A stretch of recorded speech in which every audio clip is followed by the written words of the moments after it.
Welcome to Practical AI, the podcast that makes artificial intelligence practical, productive, and accessible to all.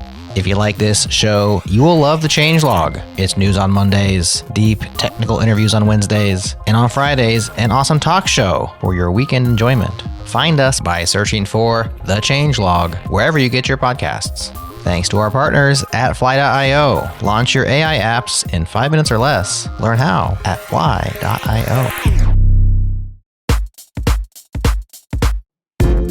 Well, friends, I'm here with a friend of mine, Michael Greenwich, co-founder and CEO of WorkOS. We're big fans of WorkOS here. Michael, tell me about AuthKit. What is this? How does it work? Why'd you make it? WorkOS has been building stuff in authentication for a long time, since the very beginning. But we really focused initially on just enterprise auth, single sign-on, SAML authentication. But a year or two into that, we heard from more people that they wanted all the auth stuff covered. Two-factor auth, password auth, with blocking passwords that have been reused. They wanted auth with, other third-party systems. And they wanted really WorkOS to handle all the business logic around tying together identities, provisioning users, and even more advanced things like role-based access control and permissions. So we started thinking about that more, how we could offer it as an API. And then we realized we had this amazing experience with Radix, with this API, really the component system for building front-end experiences for developers. Radix is downloaded tens of millions of times every month for doing exactly this. So we glued those two things together and we built AuthKit. So AuthKit is the easiest way to add auth to any app,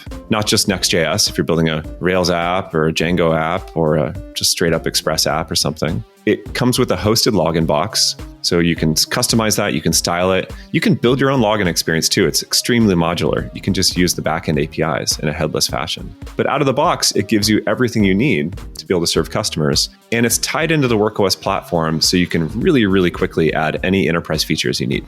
So we have a lot of companies that start using it because they anticipate they're going to grow up market and want to serve enterprise. And they don't want to have to re-architect their auth stack when they do that. So it's kind of a way to future-proof your auth system for your future growth. And we have people that have done that. People that started off and they're like, oh, I'm just kicking the tires, I'm just doing this. And then poof, their app gets a bunch of traction, starts growing. It's awesome. And they go close Coinbase or Disney or United Airlines, or, it's like a major customer. And instead of saying, oh, no, sorry, we don't have any of these enterprise things and we're going to have to rebuild everything, just go into the WorkOS dashboard and check a box and you're done. Aside from the fact that AuthKit is just awesome, the real awesome thing is that it is free for up to 1 million users. Yes, 1 million monthly active users are included in this out of the gate. So use it from day one, and when you need to scale to enterprise, you're already ready. Too easy. You can learn more at authkit.com or, of course, workos.com. Big fans, check it out. 1 million users for free? Wow. WorkOS.com or authkit.com.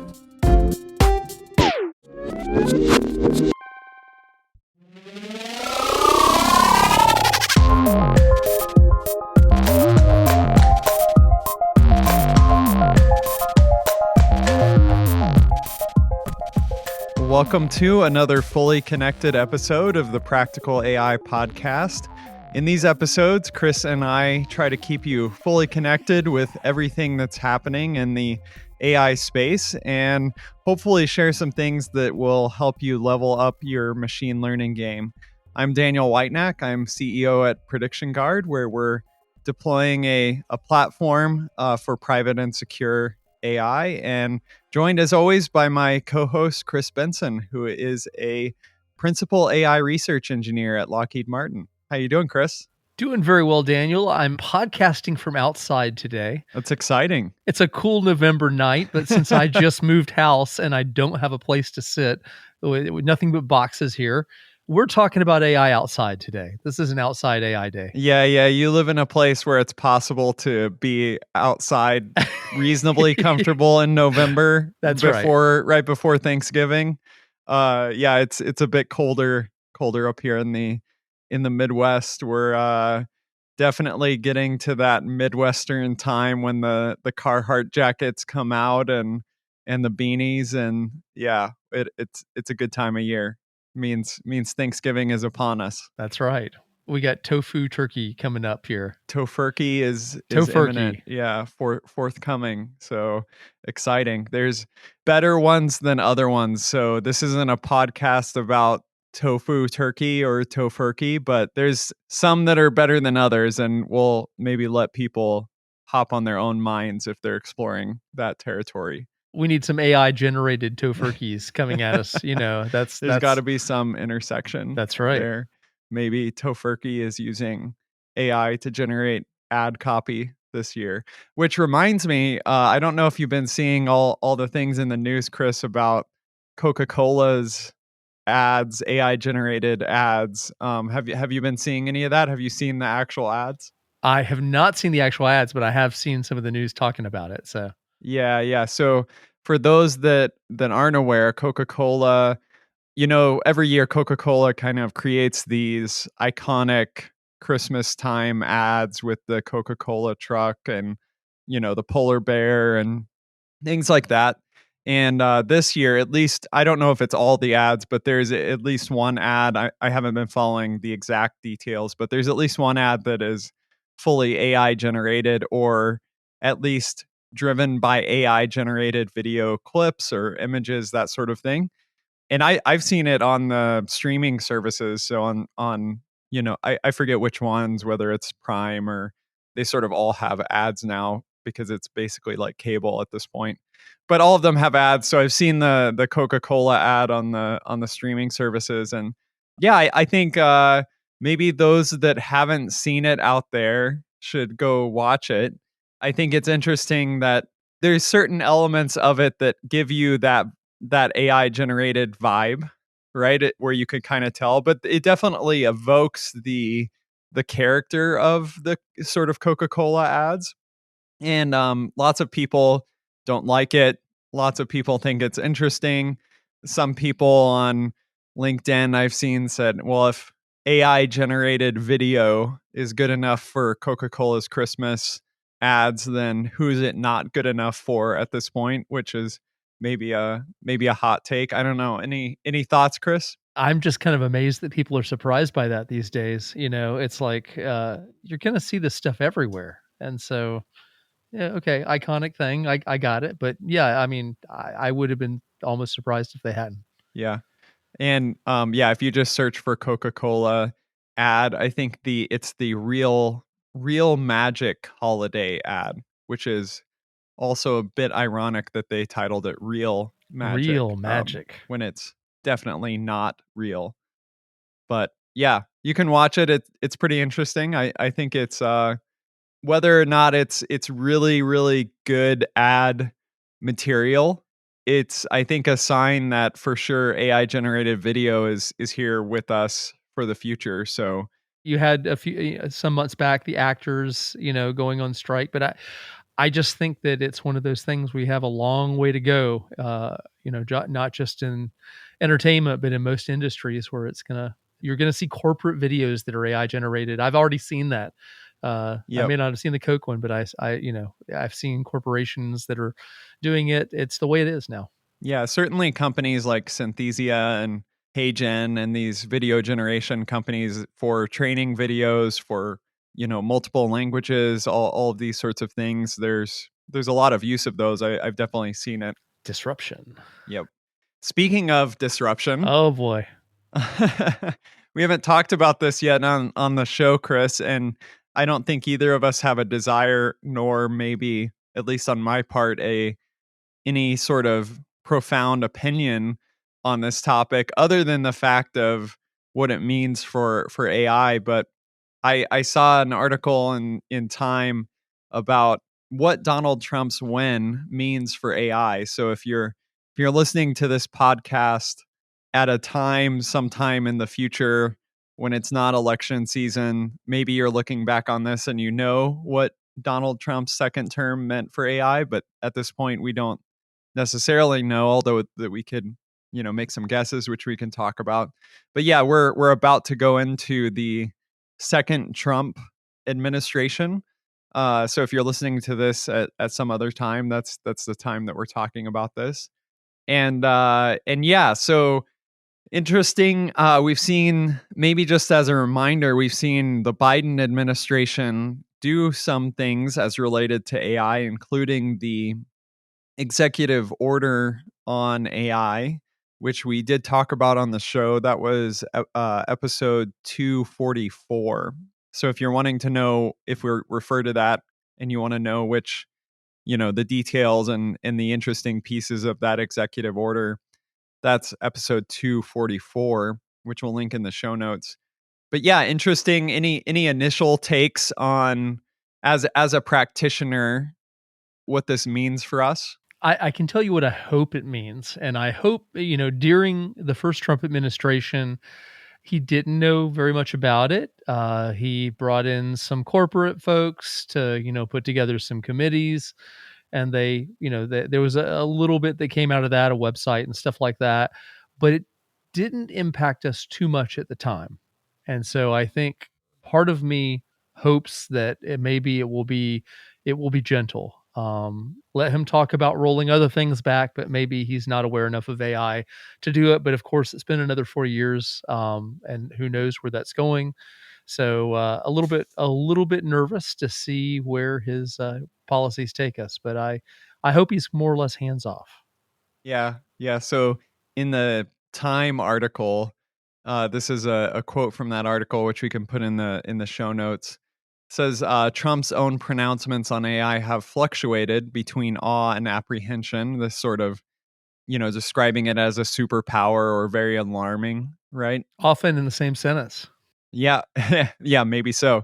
But one of the things I think that has been kind of promised, maybe as a part of just undoing some of the things of the Biden administration, which I think we can expect, more generally, is a promise to repeal the executive order on AI, among, probably other things. And I think citing the hindrance of innovation, this kind of anti-regulatory take on a lot of things. So there's a promise to repeal that. I'm not enough of a lawyer slash politician slash political analyst to know what exactly that undoes, because the executive order, I think, kind of has its tentacles in a variety of things that it touches that are maybe not immediately related to the executive order, like the NIST, AI risk frameworks, and those sorts of things. So I don't know exactly how that works out. Maybe that's a point of confusion on my part. Yeah, my concern is, there are some things that I think if you didn't just have a knee-jerk reaction to anti anything that Biden did, that there are actually some things that the current administration and the incoming administration should be able to agree on. And one of those that's not AI, just as an example, is the CHIPS Act, which is kind of trying to bring semiconductor capabilities, back online in the US. And if you're an administration that's anti-China, or in the China-Taiwan concern, then you would think that which Trump has said he is. You would think that that's actually something that both sides of the aisle could agree to, but he's also said he's going to repeal the CHIPS Act as well. And I fear that that the executive order, since it is something he can repeal with just the stroke of a pen, might suffer at that. And yet, I think that he would be making a mistake regarding his own administration. I think that would create problems. Yeah, the article that we're referring to even talks about this, that there's some statements about, we're going to need more chips and more chip production, right? But at the same time, as you mentioned, the Trump campaign has attacked the CHIPS Act. I saw, certain things, of course, are still, in progress that would, I think, fit the America first, chip production piece of that, including, I just saw in the news that that Intel was awarded up to 7.9, almost 9 billion under the CHIPS Act to help build or expand chip plants in Arizona, New Mexico, Ohio, and Oregon, including 1 billion plus later in 2024. So some of this I know, especially the Ohio plant and all of that, is I think in progress. I don't know the exact details of that. But yeah, some of this is in motion, so it is a bit confusing to me. I'm sure that CEOs of large companies are on the edge of their seat and trying to get audiences with the right people and understand what's going on. I'm assuming, again, I don't know how all of these things work under the hood, but I'm assuming there's a lot of that shuffling going on to get a read on the situation. Yeah, I would hope that if there's anyone out there listening that might be a part of the incoming Trump administration, making America great again is exactly what the CHIPS Act was intended. And frankly, I think the AI executive order does the same. So I think I'm hoping there's no knee jerk on those two things, despite the comments. Maybe he'll let them continue. Yeah. What is your take on the potential perspectives on open source or closed in the Trump administration? Any thoughts on that in terms of how that may be influenced one way or the other? I don't really know at that point. I think it comes down to it depends on who's in the cabinet potentially, and probably more specifically who's working on staff at the White House and what their takes on it are. And I couldn't speak to that. Yeah, I've seen a mix of takes on that. I think there's one perspective that, well, China has benefited greatly from open source AI, right? Not only have they been model builders and actually producing a lot of technology in the AI space, but they've also benefited a lot from, Meta and US AI technology. So there's kind of one side of it that would be, well, let's, lock that down in the same way that they might try to restrict exports of other things or that sort of thing. But I've also seen the other take on the fact that, you're basically anti-regulation, and it would be kind of not within the character to be restrictive in terms of the open source AI world. So I think it's a little bit unclear. I'm certainly one that kind of views the future even more importantly in security, privacy conscious industries really driven by open self-hosted models. I think that's really the way that you ensure security, privacy, transparency. Yeah. I think there's a lot of ambiguity at the moment because if you look at traditional conservatism, if you look at the, Ronald Reagan, because a lot of Republicans really look back to that. Open trade is huge, but we're also having Trump talking about tariffs. That's been the news of the week. And, that's kind of the antithesis of that. And so it's kind of hard to figure out where the ball is going to land on those.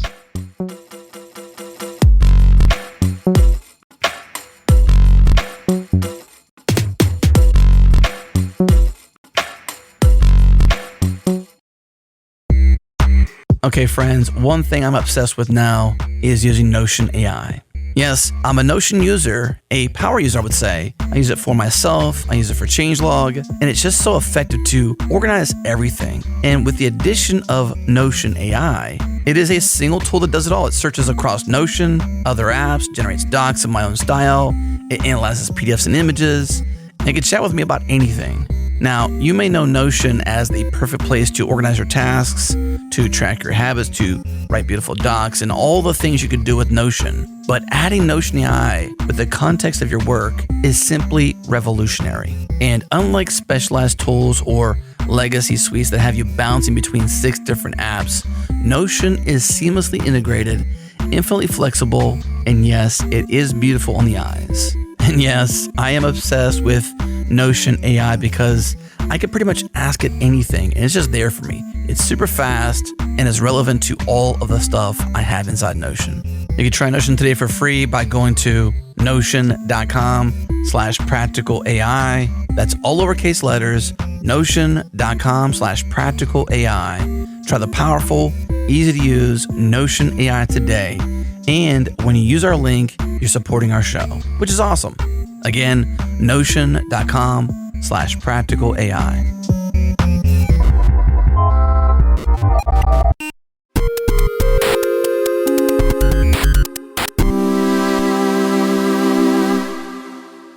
one thing that was kind of brought up in the midst of this talk of the Trump administration and AI is this sort of AI and China discussion, where there's a thought, AI is kind of thriving in China and maybe China is pulling ahead in AI. I know we've talked about this on the show before. There's kind of this discussion of China and AI every time policy decisions are discussed on this show and kind of factors in. And one of those things that I think is relevant is just the dominance of Qwen based models in recent times. So if people aren't aware, one of the things that I think is interesting to follow recently is Alibaba's Qwen family of models. That's spelled Qwen, Qwen. The latest of these is the Qwen 2.5 model family. And generally, these Qwen 2.5 models are quite impressive. They generally top the open LLM leaderboards in various categories. You'll see them in the top spots. So obviously, these are Chinese models.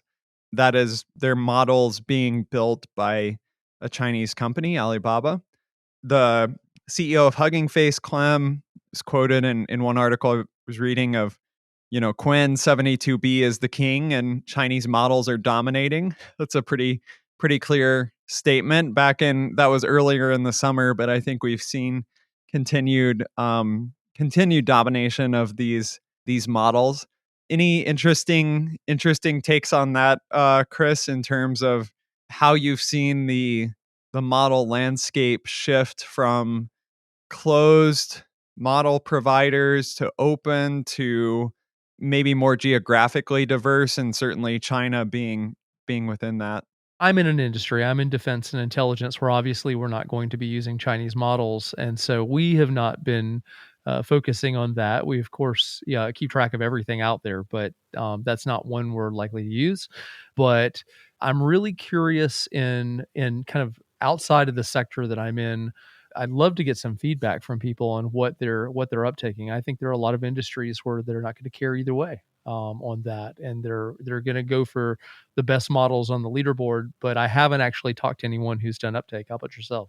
Yeah, and maybe this is an interesting little diversion here, because I think some people don't understand the potential security risks as associated with this sort of model. So we say it's a model produced in China. Some people would be uncomfortable because of China's use of data or ways that they would use this technology. But if we look at the model itself, so you can go to Hugging Face and just search for Qwen models. So the Qwen models are open in the sense that you can go to Hugging Face. It's a repository of models. You can literally go to the Qwen model. You can download the weights of the model and load that model into infrastructure that you control. So this model, when you think of the model, is composed of parameters and model code that runs that model. And so if you go to the model on Hugging Face, you can download that. Now, similar to like if you were to go to GitHub and you look at all of the repositories on GitHub, some of those repositories on GitHub will have security considerations or licenses that won't allow you to use them, or sources that you don't trust, right? It's a little bit interesting here because these models are kind of loaded into code that is maintained by Hugging Face, the Transformers library, or other serving frameworks, right?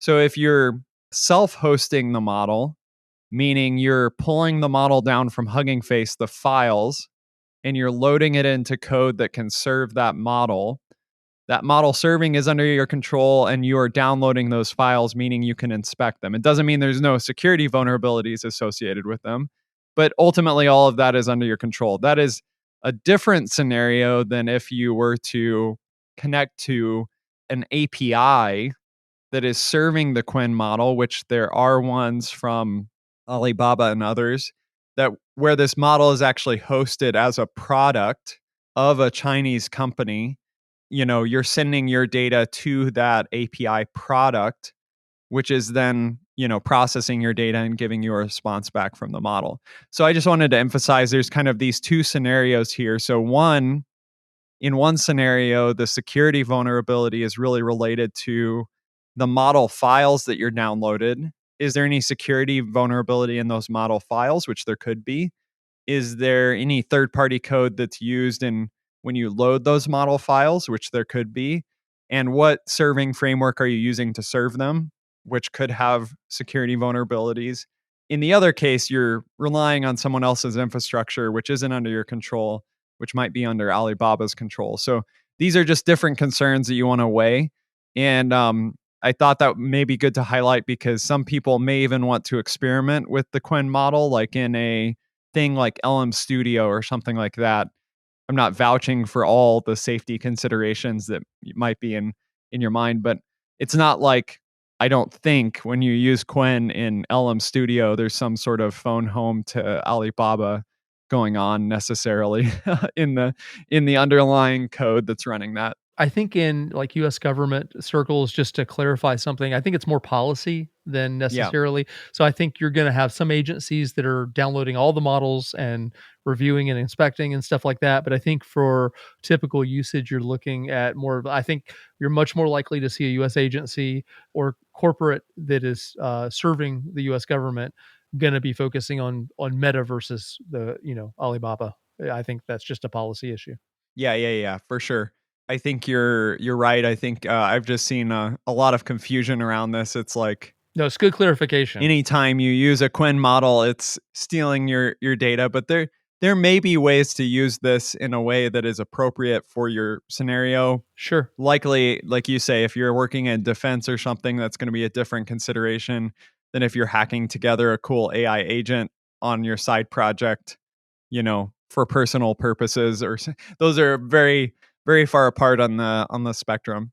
So yeah, very, very interesting though. Also there's some recent development. So we're late in November already, but this is, I think, about a week ago, something like that. Qwen Turbo 1 million was released, a sort of new version of this, which extends the context length of the Qwen 2.5 language models from 128K to 1 million tokens. So that's to kind of give a context, some of what's cited is like 150 hours of transcripts or 30,000 lines of code or these sorts of things. So lots of context can be put into these models, which is a trend that has continued. And I have my own opinions about, but it does seem to be a trend that continues. Go ahead and share them. You can't hang that out there and not go there now. Yeah, well, I just think if you think about the most common enterprise cases that I run across in working with customers, most often these fit these scenarios of what I like to think of as something that could be done by a college level intern, right? So you have some very clear instructions to do this sort of workflow, and it might be multi-step, it might be a complicated workflow, but it's all like you can break it down in a sequence. It's there's instructions there. So anecdotally, if you go to a college level intern and you say, go into the warehouse out back, there's, rows and rows of documents. Now do this task for me, right? That's a much harder thing with a higher degree of potential failure than if you go to the warehouse and you find generally the section that's relevant to a task and you say, hey, look at these couple folders of documents and do the task. You're much more likely to get a better result. And I think these models, anecdotally behave similarly. And there's some evidence for this in terms of the forgetting of what's in the middle of the context, which has been observed, in academic research. And I'm sure people on this podcast will be like, no, Daniel, that's solved, whatever. It's just my own sort of experience and anecdotes in terms of what has been found to be useful. It's just, 1 million tokens is a lot. So possibly more than most people are gonna need. And I know people, that have been on this podcast and are peers of mine that totally disagree with what I just said. So that's okay. We're all kind of figuring it out as we go along, I guess. So Qwen 2.5, that intersects with some of our discussion around the China-America debate, but there's a variety of models that people might be interested in just taking a quick look at that have popped up over the last weeks. And I don't think it's been a while, Chris, since we've done here's a buffet of new models type of brief disclosure. And there's a few interesting ones. So there's one that is from DeepSeek, which previously released a series of really good coding models, but they've released DeepSeek R1 Lite Preview, which is kind of fitting in this like ChatGPT o1 or OpenAI o1 kind of world, which is this gonna pause and think about things sort of world, where it's trying to solve very complicated, math benchmarks or other things. And so you see actually this DeepSeek model in many cases for certain benchmarks, maybe even doing better than O1 preview in a number of benchmarks. So I think this is further evidence that this gap between the closed model providers at the frontier and open model providers is just closing so rapidly. It's, in my opinion, basically not distinguishable anymore in a lot of things that people want to do, whether you want to use an open model or closed model. so let me ask a couple of questions around that. Number one is, we've seen so much in the news about kind of hitting the limit lately. OpenAI has come out and talked about delays on future models because they're kind of hitting practical limit. People have left the organization as a result of that. And just in general, we're seeing, that's been the conversation in industry over the last, month or two. As we do that, do you think that this is kind of the place that we're going to continue to see models evolving into, where instead of just getting bigger and, larger context windows and the whole thing, all that, always bigger, always better, that we're starting to see these kind of, these preview O1s, the O1 preview styles, where they are pausing and they're bringing whole new techniques in to tackle certain types of problems? Are we maybe going down that path as well as others?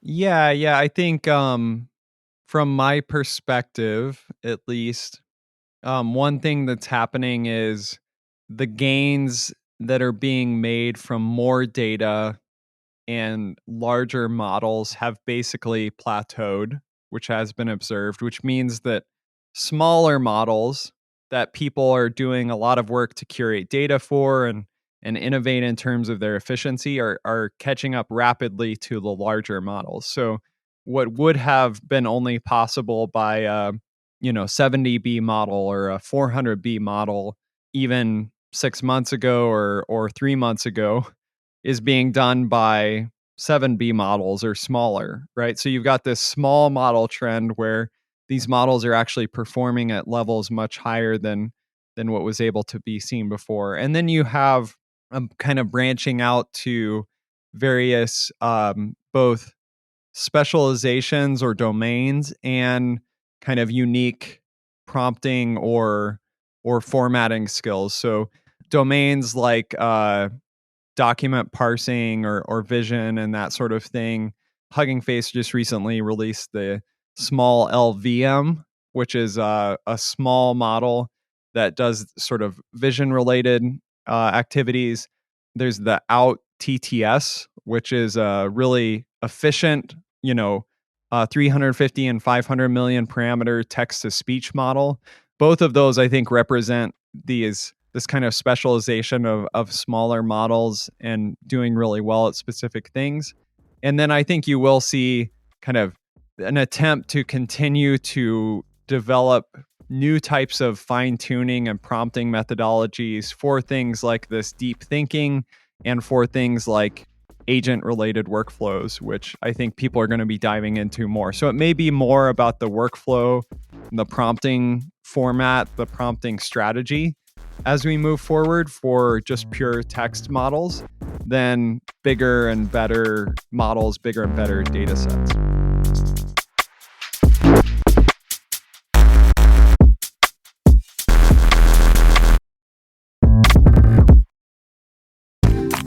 Well, I'm here with a good friend of mine, David Shu, over at Retool. Big fan of Retool. Big fan of internal tools built with Retool. But David, not everybody knows how to use Retool.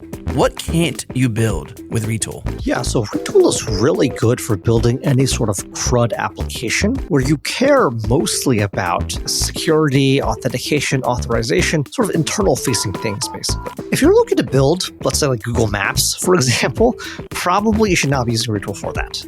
Go write some custom JavaScript or React, in order to go build a really complex application like Google Maps. But if you're looking to build a CRUD app, Retool's great for that. And what we see especially is that backend engineers who have less experience at the front end or less interest in the front end really gravitate towards Retool. Because for a backend engineer, sometimes all you want to do is you want to get a formal type your database, test that it's working. You want to go test that API, for example. And spinning up a quick app in Retool is so much faster than trying to go learn React, learn Redux, learn state management, learn all these different parts of the front end stack that it's gotten so complicated. And so I think that backend engineers in particular really gravitate towards Retool for building fast CRUD apps. Okay, friends, the best way to build internal software is by going to retool.com.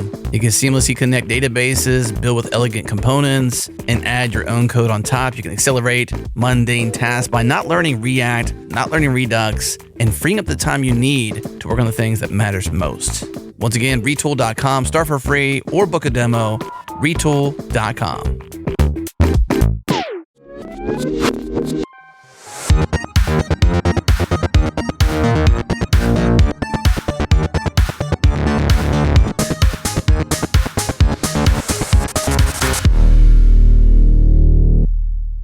Well, Chris, speaking of a couple things that I think are pretty cool and maybe even practical that we could share as people are trying to level up things. One which is just fun, which is on my list of things to try this week, is something that I found or someone pointed me to, which is called Pickle. Granted, I haven't tried this yet. I actually just found it today, but it's not the pickle. If you're a Python programmer, pickle means something very specific, which is a serialization format. But if you're not a Python programmer, if you just go to getpickle.ai, this seems like what I've been waiting for a good long time, which is just a pretty good catchphrase, join meetings with clone. That's all I've pretty much wanted to do for quite a while. The idea is basically you would have a kind of professional looking video and you could be laying in your bed, without any pants on and your headset on, and your audio would be going through your clone into a very professional looking person that has joined a Zoom call or whatever call. But you don't have to ever put any pants on or that sort of thing. Or you're driving but it looks like you're in your office, right? It looks great to me. I'm all in on this thing. Yeah, so super interesting. I mean, I don't know what this sort of thing, along with other things like AI avatars and all of this, means for kind of the relational elements of work. What I was kind of thinking when I saw this was, well, can I go a step further and just like generally instruct a language model to generate my responses and only just sit there listening to my clone, right? I just want to sit there listening to my clone while my clone does the meeting for me, and then just interject or kind of interrupt my clone and take over my clone's mind in the meeting when I need to correct something or jump in. And otherwise, because most of the time, I don't know about you, Chris, but most of my meetings are like, hey, we're going to go around and introduce everyone. So no problem. My clone can introduce me. And then you can go around and be like, what's your update on this project? Paste in a document, have it give an update. There's really not a lot of things that I do in meetings.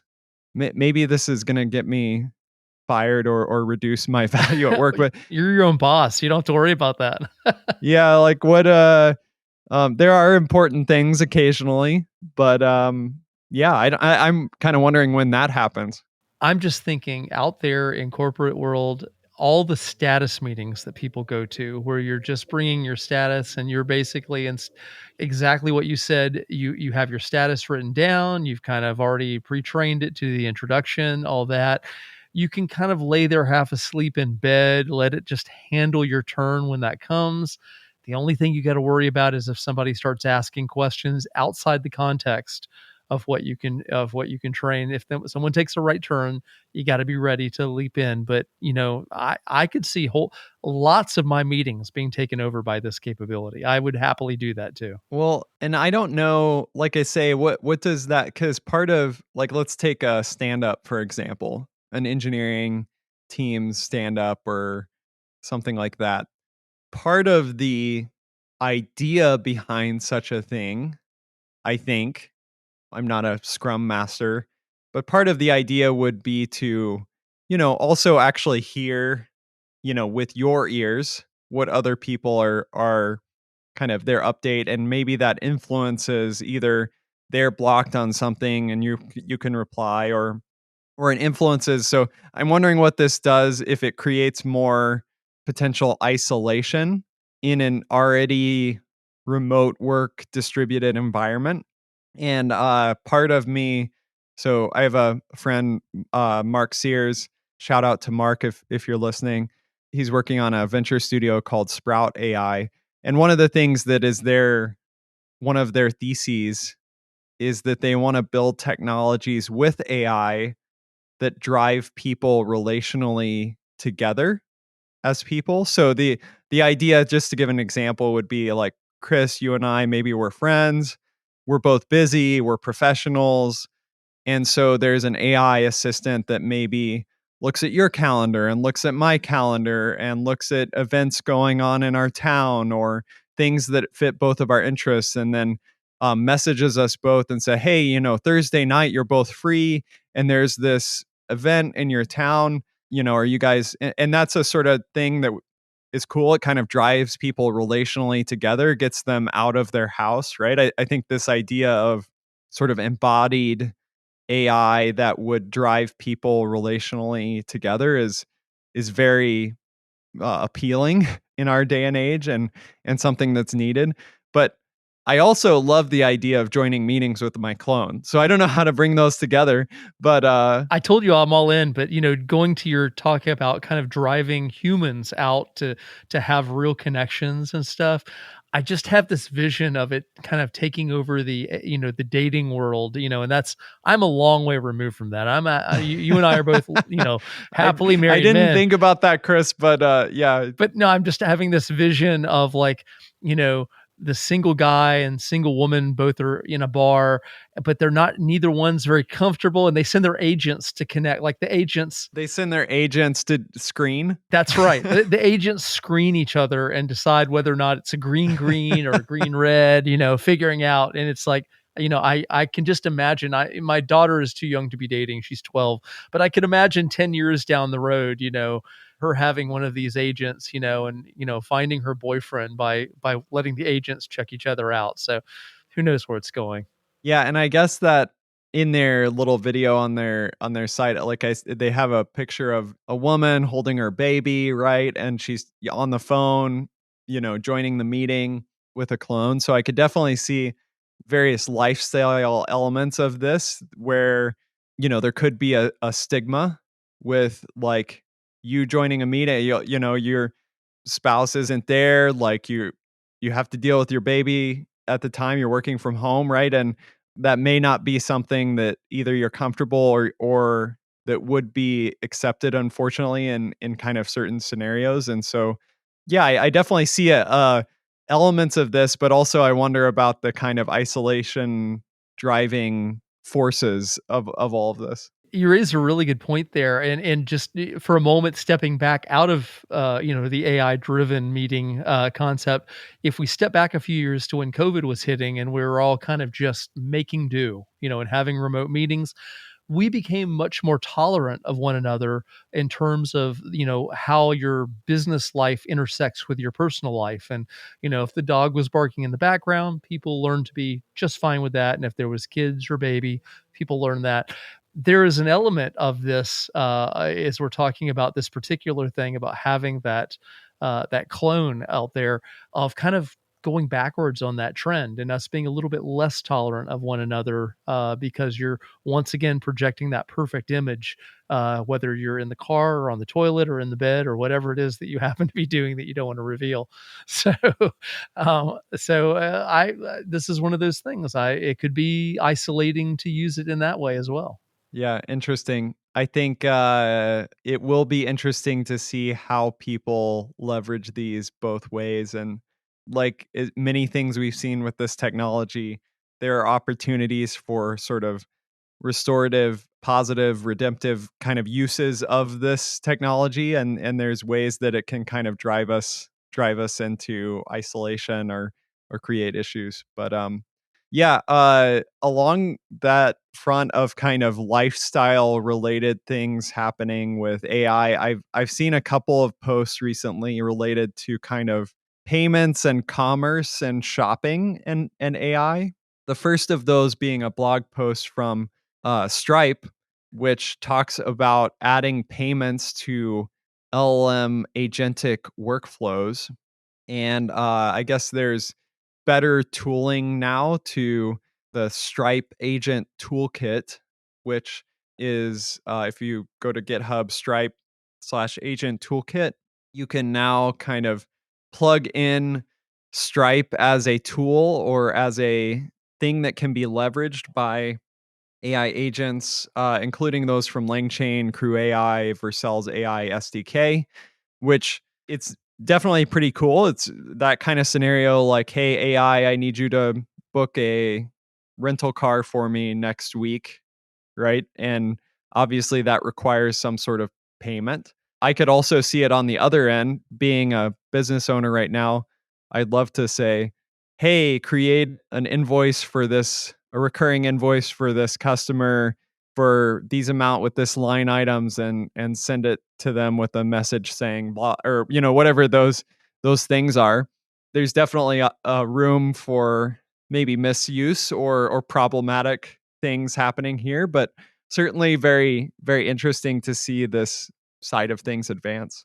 It is, and I think it's a great thing personally, in the concept of an agent. I know it'll take people time to get to trust it and get used to it, but I know in our household, at this point we tend to buy our groceries and have them delivered and stuff because we're busy and doing stuff, and a lot of times it's the same stuff as you bought last week, but maybe with a few changes because you're planning a different type of meal at some point during the week. And I think if you can combine the agent with the payment capability and have the ability to kind of just smooth your life in that way, I know our family would love that. My wife would absolutely, she'd go nuts for it if that was available. She'd like, yep, I'm offloading that. Agent gets it all.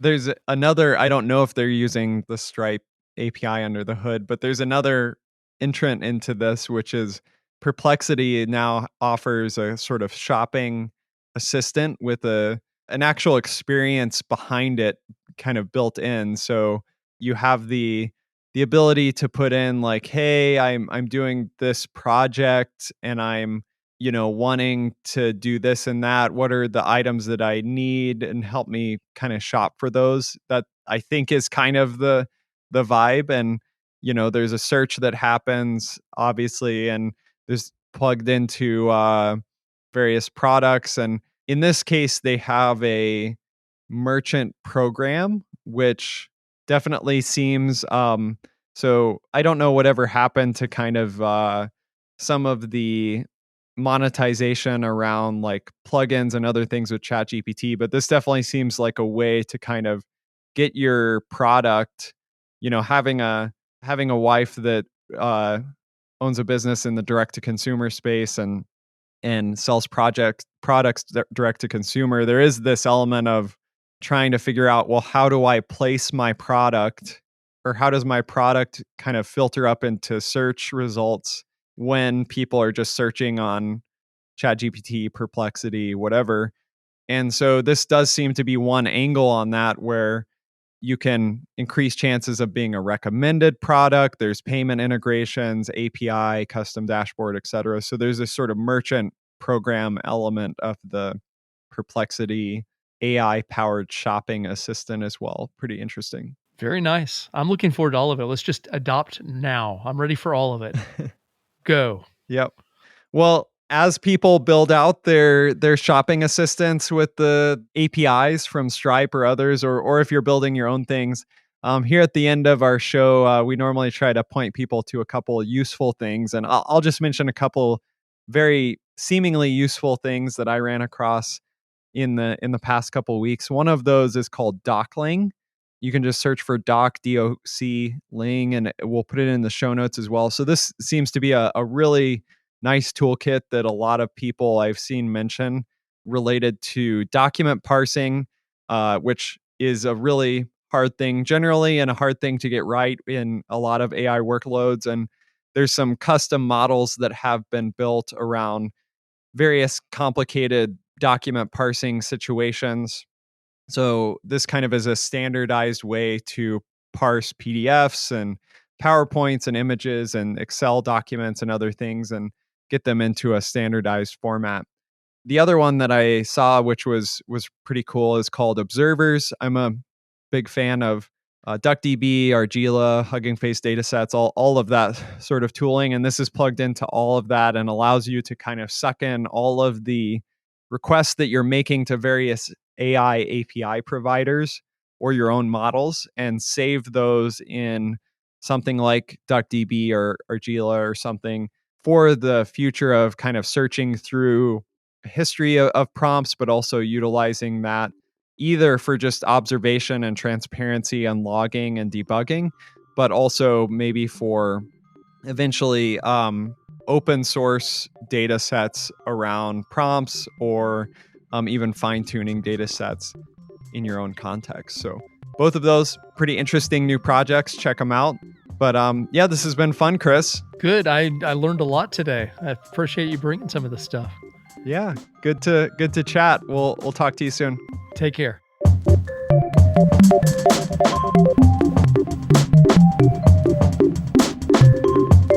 All right, that is our show for this week. If you haven't checked out our changelog newsletter, head to changelog.com/news. There you'll find 29 reasons, yes, 29 reasons why you should subscribe. I'll tell you reason number 17, you might actually start looking forward to Mondays. Sounds like somebody's got a case of the Mondays. 28 more reasons are waiting for you at changelog.com/news. Thanks again to our partners at Fly.io, to Breakmaster Cylinder for the beats, and to you for listening. That is all for now, but we'll talk to you again next time.